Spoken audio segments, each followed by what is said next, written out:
So what we're trying to establish is the athlete to build their run. So they're building from 0 to 100 when they get to the board. The thing that doesn't matter is their maximum velocity or near max velocity being at about halfway down the runway. What matters most important is that they're maintaining their max velocity through the board. And so what we're trying to establish here with Tyron is we're going to have it evenly spread out where there's a acceleration zone, a transition zone where they're transitioning from acceleration into max velocity like sprint mechanics. Because of the long jump and us maintaining elastic energy and having the energy and the coordination to be able to jump off the board, we have to run at about 95 to 97% of our max velocity. That's basically where we're at. So what we have to do is first establish the rhythm of the run, runway maintenance as we call it. So Tyron's going to accelerate to about, this is about 100 meters or 33 meters, and what, or 100 feet or 33 meters. And what we're doing is we're spreading it out to 11 meters, 22 meters, and 33 meters. For the first 11 meters, Tyron's going to accelerate. Okay, he's going to overcome inertia.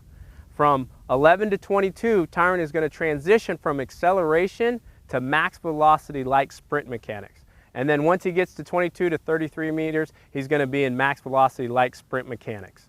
Okay, so Tyron will use a dead start or a static start and build from there. So in this Tyron, what he's going to do is he's only going to do it about 70%. Obviously, we'd build it up. But again, acceleration, transition of acceleration into max velocity sprint mechanics, then max velocity sprint mechanics. So 11 meters, 0 to 11, acceleration, 11 to 22, transition, 22 to 33, max velocity like sprint mechanics.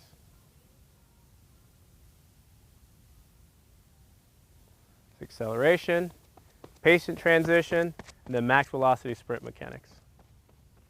With the athletes, we can start this from day one. We can use different percentages of their max velocity. We may do this early on.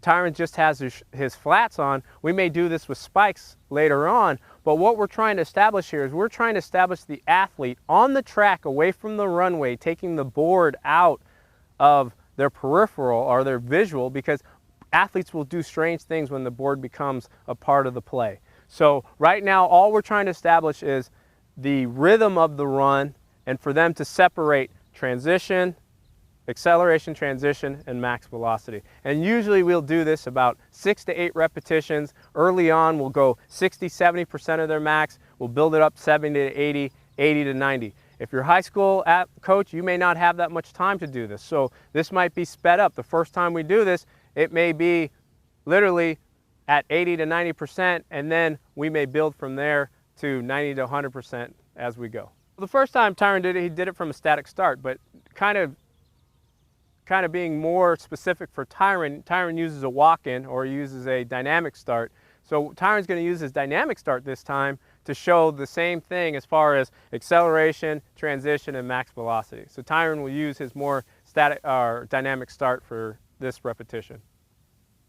Static start has a little bit more consistency. Dynamic start, if you are working on it, you'll have to do it a lot more times to get the consistency of the walk-in. Tyron?